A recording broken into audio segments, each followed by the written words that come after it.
We want to create a dialogue with cultural creators about how surveillance and contemporary technology affects our sense of self and how do we deal with its ramifications. EyeInTheSky has invited artist Yocheved Francis, Adolphus Washington and fashion designer Phil to dissect the intricacies surrounding surveillance in not only their own practices but the day-to-day reality of constantly being watched. So let's create. My name is Adolphus Washington. Identify myself to 3 sentences. I would say I'm a Black American with a lived experience that's rooted in nuance. And I'm also an artist with a strong emphasis on specificity. My name is Phil Boyaka. I'm creative director and owner of Fame Street Rivier. I'm Yoshi, short for Yocheved Francis. I don't know, data alchemist, artist. Yeah. I'll go for it. Let's see. Okay, London is the most surveilled city in Europe. How does that make you feel? Phil? It's normal, you know. It kind of makes me feel safe, but at the same time, it kind of makes me feel like that I'm being watched and I can't actually have the freedom that I would want. Like, I understand that because London is surveilled, it means that, you know, it kind of brings that safety towards people from like dangers of the world during the night. However, the sense of having cameras around kind of brings that energy where if I actually wanted to do like my privacy is kind of being stripped away from me. So it's a balance between the two, and makes that's a kind of balance. Does everyone agree that it also makes them feel safer? Or would you say you'd rather feel like mostly threatened by it?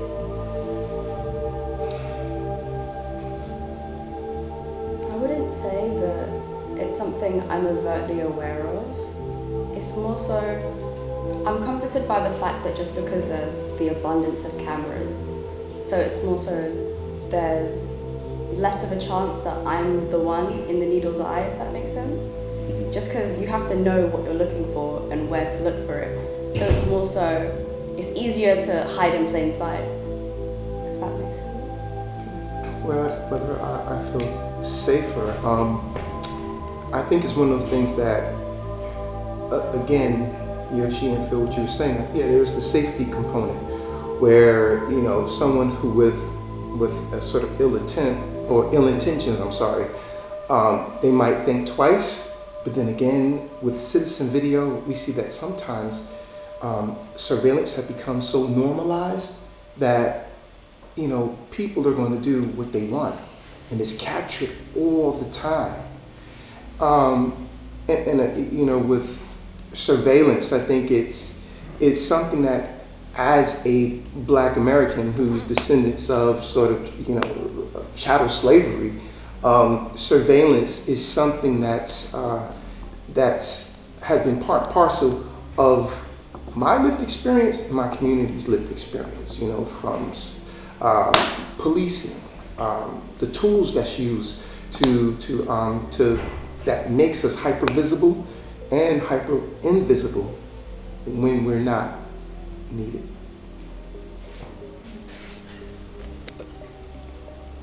Phil, your brand slogan is "Be aware always, explain why to the group." Okay. So it starts with my brand name's Fame, right? And Fame means place, hope against your name, and that kind of stems from before I created my brand, I was kind of lost because obviously I came from like a law background, right? And I didn't know what I wanted to step into, but I realized that one of my genuine interests was fashion, and I really loved fashion. However, I was at a stage in my life where I had family pressures, I had friendship pressures, where everybody was looking around me like, okay, my mom's calling me every day like, what are you gonna do with your life now? Like, you don't want to do your law. Okay, so what's the rap? Okay, so I'm gonna do fashion. I wanna start my own streetwear brand. I'm into streetwear. I've always been a fan of so many big brands, and it's come to a point where it was like, okay, you want to set up a streetwear brand, but I want to see how you go, like how what's the next steps you're going to do to achieve your goal, right? So I've obviously come up with the name Fame, and at the beginning everybody's like, what does that mean? Like, what are you talking about? And so when I said play safe against your name, it was like starting to realize it. However, I wanted to have a slogan that kind of captivated people's eyes straight away.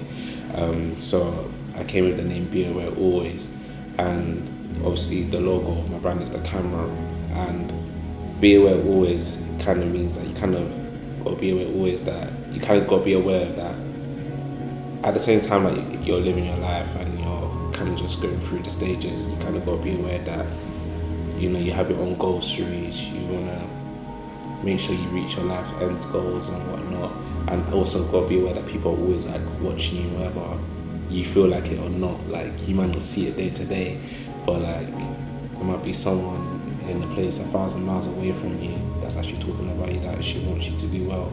So kind of like create that real way. So it's like, it is surveillance, but it's real life surveillance where people just like talk, but it's not like, yeah. Do you guys relate to that within your own practice, like thinking that someone's always watching you and kind of like inspires you in a way? Yeah. Well, somebody's always watching.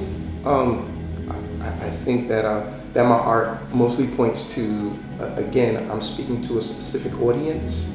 So the idea of someone's always watching, especially within the sort of the art industry, I don't care because I'm having a specific conversation to a specific group, and those who've created the industry, the art industry, you know, if you get tapped on the shoulder to move into that center space, you know, I think that if you don't have a sort of anchoring or rootedness in terms of your practice, in terms of what your mission is, you know, I think that you know, it causes all sorts of anxiety and also has a way of subverting your authenticity. I think what Phil is saying in terms of having those who love you and watching your practice, yeah, of course, that's cool, that's dope, and it is encouraging. They want to see what's coming next, and to have your peers and friends sort of acknowledge what you're doing, to me, is like, forget about what the industry and the structure of it is expecting of you and how they expect you to perform when you're under those lights, when you're under that gaze. No, you know, I think the anchoring in yourself, number one, and the anchoring in that those around you who appreciate what you're doing and motivating you, I think that's where the emphasis should be. How much do you think systemic flaws in AI and technology impact your everyday life? For instance, concerning healthcare, work, judicial institutions. I'm aware of the systems in place when it comes to the development and the application of like the AI systems. So like their incorporation in like people's day-to-day lives. I don't know, it feels like it's implicitly swayed by the systems that these things are built against or built through and used for. So like ChatGPT 3, like its predecessor to the current system that we have, it was more prone to like blurting out like violent, hateful rhetoric like out of the blue. And that's because of the way that it was trained. Like it would scrape these masses of text from like the depths of the internet, places like inaccessible by like Google and conventional search engines, which only reach like 0.03% of the internet. So it was like recording and learning from text and data that people would never find in like their entire lives. So it's like you have these intelligent systems being trained by people, maintained by people, and used by people. We're expecting it to be like objective in a sense, just because it's not human. And with its incorporation into our day-to-day lives, like people are using it to write essays and pass tests and stuff, and it's like, what the fuck? It's terrifying. I don't think anything in creation is objective, but we expect a level of inhumanity and humanity within everything. And it's like we're creating these things as extensions of ourselves. We're expecting it to operate like on its own account, but not without us. So it's like a brain without a soul. And it's terrifying at the prospect of how things could develop within 6 months' time. My mum uses ChatGPT like every day to like aid with her work and shit, and it's like, damn. Don't rat out your mom now. You know what I mean? It's the You don't know who's watching this. Yeah, I want to say that I was thinking about Chicago because there was I think it was a Forbes article from 2021 where it cited that mortgage lending predicated on an AI algorithm. They this particular fintech system, it what it did was it denied Black Americans who were applying for mortgage loans 150% more than white folks. That has a trickle-down impact from, the disparity in home ownership. It's a reflection of redlining historically, where it was a government-sanctioned operation where it said, and it sort of, it incentivized regular white folks to say, you can't move into my neighborhood. And it also impacts, because with most Americans, their money's tied up in their homes. That is that is the thing where it's like, okay, you accrue equity, you can take loans against that, you can sell your home, you can do these different things. It impacts inheritance for Black Americans. So the question of, I think it's subtle and it's in your face. It's the Frankenstein moment. Those who create this technology is in their image. And the thing is, like, there were, I think really quickly, there was another example where they were testing out the AI and image recognition, and there was a folder that was created. It was a bunch of images that a photographer took of Black folks, I think it was in Brooklyn. And so Google AI categorized it in a folder labeled gorillas. So again, to your point, Yoshi, how can we expect a sort of, we create this, man created God, and so God is going to reflect all of our quirks and nuances and biases, and we expect it to be neutral and just. I don't see how.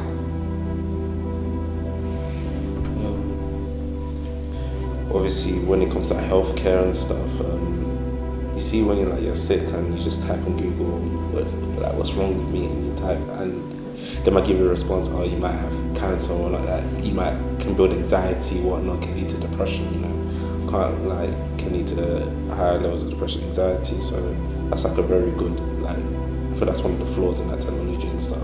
I feel like because you might go on the internet and type in like one of your symptoms, and you might feel like they're the doctors now, but there's actually people that actually study 9-10 years to be a doctor, but they don't use technology as much as we do at the younger generation.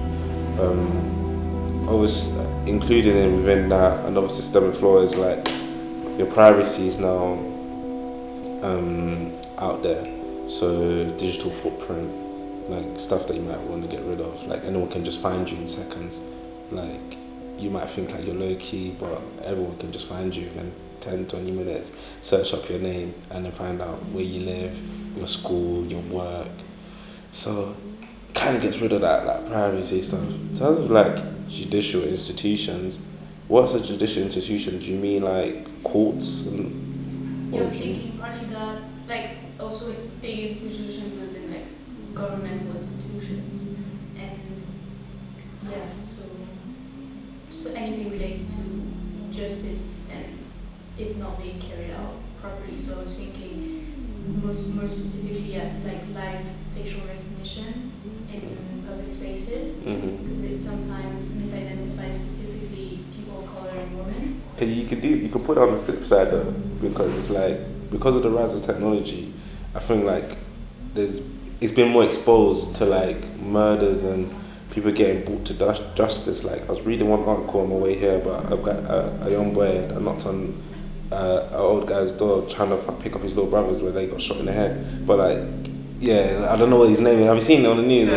Yeah, but I don't know what his name is. But it's like, because of like the rise in technology, it's got that worldwide attention, and like we're putting our eyes into it, and it's like, okay, we can bring him to justice. Or like the rise in like, you know, stop and searches on the news, where like police might be using illegal practices on innocent young men, but because, you know, back then, years ago, we didn't have cameras.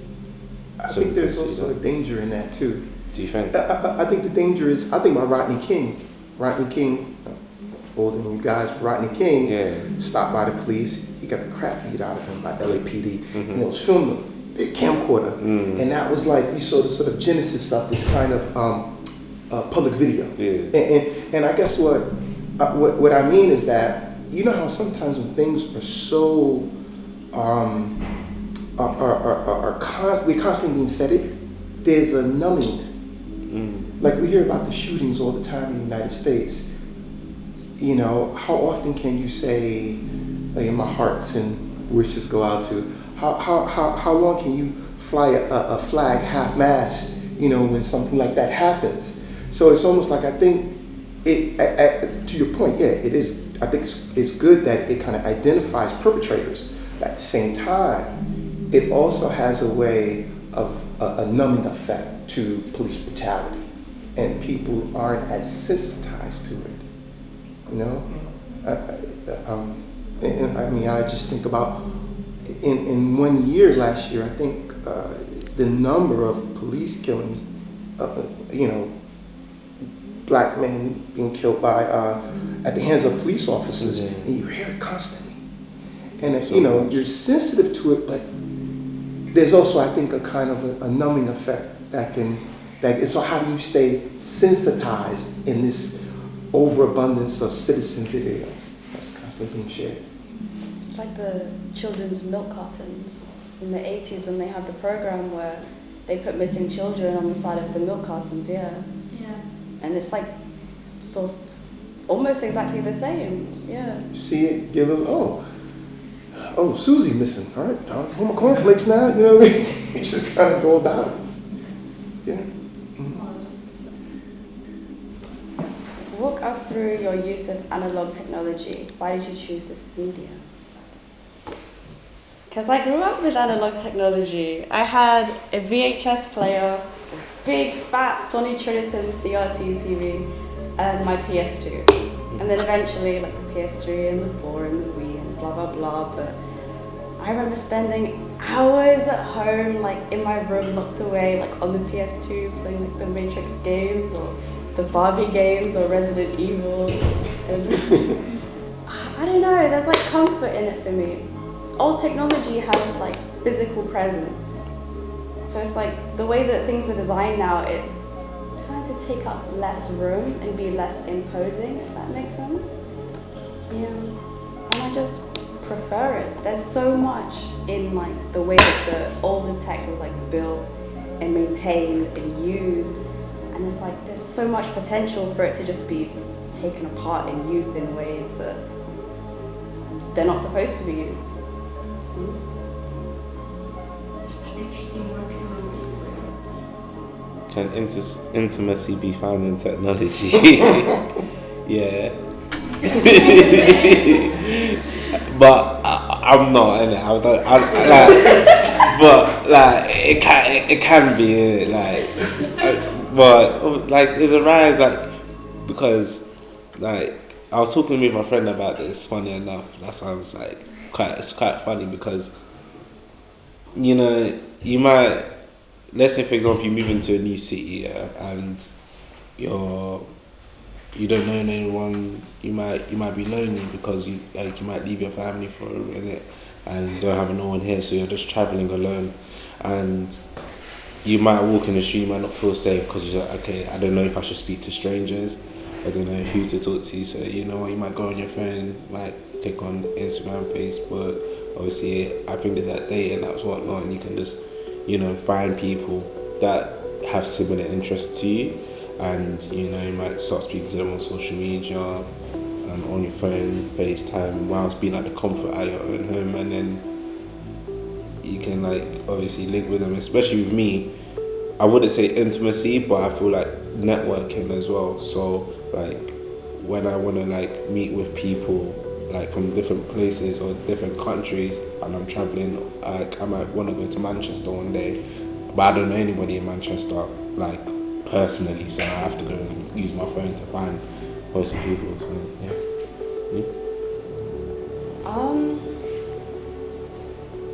Yeah, just because the technology itself, we live so intimately with these devices, we use them every day. My fondness isn't just because of what I can get out of using it, but it's the thing itself. I sleep on a mezzanine bed, and underneath it is where I keep my gaming stuff. So, oh my god, it's kind of embarrassing. But I'll hear whenever people go down under my bed to play with my PS2 and shit, and I'll recognize the sounds of it powering on, or that's the hum of my TV and stuff, and yeah. Intimacy, of course, the knee-jerk reaction are dating apps, all sorts of dating apps, But of course, intimacy has a much larger definition. During lockdown, my family and I, we would, from the States that is, they would, we would get on, we would have once a month family for a year, once a month family meetups. And I was meeting, cousins I haven't spoken to in a long time, my nieces, and just really sort of bring family together in that way, which was really cool because obviously the focus, it was lockdown. So, you're kind of in that holding position. But yeah, I think that intimacy, that definitely generated that kind of intimacy and sort of reconnection again with cousins and family I haven't spoken to in a while.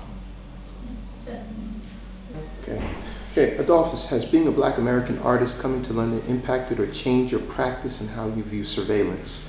Not really, no. I think that when you have someone from the outside coming into a space, it could be from another country, you're going into a place where you're the foreigner, so to speak, there's always that kind of curiosity. Oh, they hear your accent, or you're doing something, and they might be curious about, oh, what do you do, where you from, and things like that. And you draw those connections. But I wouldn't say, no. And also I come from a big city like New York, so, New York is also heavily surveillanced. Yeah, so, no, I wouldn't say that it had changed my practice. Are you always aware that you're being watched, and does it take away the authentic voice of your practice? I'm always aware that we are being watched. Obviously, like you guys said in the beginning of the talk, how London is the most surveilled place in the world, right? Yeah, so I'm always aware. But it doesn't really take away from the authenticity that I have initially, only because I do feel like cameras are just there to instill fear into people. I feel like I'm just got to be fearless. And I read one book yesterday, I forgot who was the quote was by, but I kind of feel like there's a higher man and there's a lower man kind of thing. And I just also because of the voice of my practice is clothing and fashion, I've got to have a statement. I've got to be out there in terms of my clothing and just really be authentic. Otherwise people they wouldn't really understand my brand, they wouldn't really be a fan of it, and I wouldn't have the organic base that I do have, only because I've always kept it authentic from the beginning. I think it doesn't take away, but it influences the way that I work. Because if I'm aware that I'm creating something, there's going to be an audience at the end, and I'm being watched as I create, I feel like the work that I make is more visual based, just so it's more like stimulating for the brain or for the mind or so on and so forth. Then I create more like maximalist pieces and installations rather than like reduced stuff. I'm aware that that I'm being watched. But as far as like in terms of my practice, again, I think I answered this earlier, which is that my work, I have the intent of being very specific. So my specificity doesn't take into account that I'm being watched or who's watching me, or so much how the unintended audience is going to necessarily receive my art. Now, casually, if I'm going into a shop, I do feel like I know I'm being watched and followed. And I remember just one time, we went to my daughter and I was in a museum gift shop, and she was looking at the jewelry. Little girls, they like looking at jewelry. She's trying it on and placing it back, and I saw the shopkeeper. Like, their gaze was locked on us. And it was, as we left, I said, come on, let's go. As we left, walked out, and so I looked, and the shopkeeper, she basically stuck her head out the door to see as we was walking, and I just asked her, I said, are you our white shadow? Because it's that thing where casually and on every day, of course I feel I'm being watched. And sometimes not so much the cameras as it is people.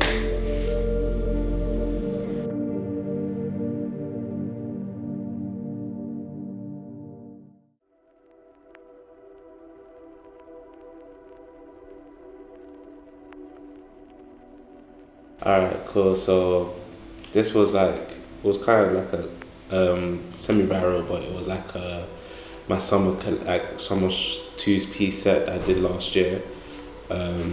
So yeah, I put the camera at the back, and then obviously at the front I had it wasn't this name tag, it was another one with that fane, and then obviously I had the fane and the buckets and stuff. I've just placed it at the back of like the stuff because I always feel like you're being watched. So like it's like when you're walking in the street, someone can easily see, wow, like there's a camera on his back. Alright, cool, that's fane, isn't it? So I was like, that's why I put that at the back, and then just to add on to it, obviously Sis being always at the back of my stuff, it's just when people are walking across the street, they're always gonna see fame, because I usually have people taking pictures, and the way they take the pictures is like someone's watching them, like someone might be like on top of the stairs, and they'll see someone downstairs and they'll snap it and then they'll send it to me. I'm like, okay, that's the reason why I've done it, because it's like every time someone takes the photo or the stuff, like they're being surveilled anyway. So okay. The resolution is it's a lot better in person. It is better in person. But this piece is titled "The Gaze," and it's basically we have the blue eyes intensely focused on this black performer, and he's sort of encapsulated or engulfed in whiteness at the bottom, and we have the blue eyes intensely focused. And so again, this is a thing where my sensibility and my mission in terms of my art is rooted in specificity, as I mentioned before. And two artists in particular that I think of is Arthur Jaffa. Arthur Jaffa, he's from Tupelo, Mississippi. He's a visual artist, done film and things like that. He's done, I think he did some Kanye West videos and things like that. So don't give up on the videos. Don't get tired of them yet. And also Toni Morrison, because Toni Morrison, she's often been criticized for not or writing in her works. She doesn't. The subject of her works isn't surrounded it doesn't just focus on white people. She focuses on Black Americans. And so from that subject perspective, because our society, when we go to film, we go to movies and things like that, we're in a subject, we take on the subject position of the protagonist, and the protagonist a lot of times is a white male. So it doesn't take much for us to make that leap and understand with that white male, be an action hero, whatever he's going through. But sometimes the reverse can be very tricky.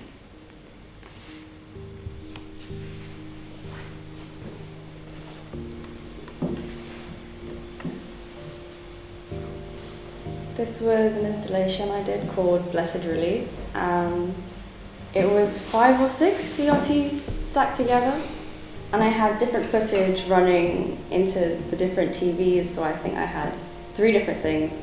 On the top one up here, I had a iClops, what I call my iClops, which was like an analog macro lens camera. So as you walk past, it would I'd scan your retina and it would appear on the screen, or like the sclera of your eye, or like the follicles of your hair.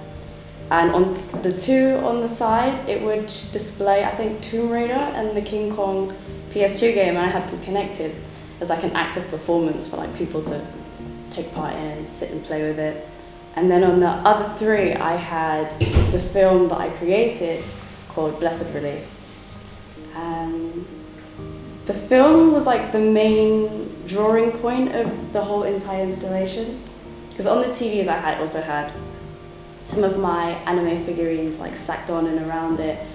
The purpose of the whole installation was I wanted to recreate the workspace I had at home, because the way I create, I kind of work in phases, and it felt like at that point I was hyper aware of how I was being watched in the work that I create, because it's, I wouldn't say it's like common to use the materials in the way that I do, because I spent like a month sending this big video mixer to and from this Dutch artist where I would rewire something and I'd send it to him and he'd like rewire something, and in the end we had this big modded out mixer I call Miku, because he did like this custom green paint job on it, so I call it my Miku.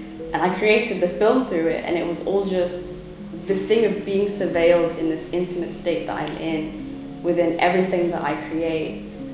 So it's like you make things born of me, and my existence itself is not like an act of surveillance, but it's like an active participation. Yeah. Ladies first.